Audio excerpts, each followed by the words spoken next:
السلام علیکم ورحمۃ اللہ وبرکاتہ۔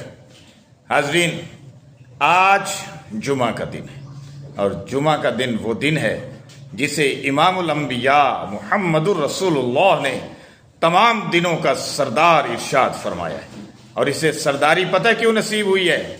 اس لیے کہ اللہ نے آدم علیہ السلام کو پیدا کیا جمعے کا دن تھا، انہیں روئے زمین پر اتارا جمعے کا دن تھا، ابراہیم علیہ السلام کو آتش نمرود میں ڈالا گیا جمعے کا دن تھا، اللہ کے حکم سے آگ گلزار ہو گئی جمعے کا دن تھا، موسیٰ علیہ السلام کو اللہ نے دریائے نیل سے نجات دی، فرعون غرق کے دریا ہوا جمعے کا دن تھا، اور جس دن قیامت قائم ہوگی جمعے کا دن ہے۔ اور اللہ نے ساری کائنات کے نظام کو بنایا اور پھر اس کا سوئچ آن کر دیا جمعے کا دن تھا۔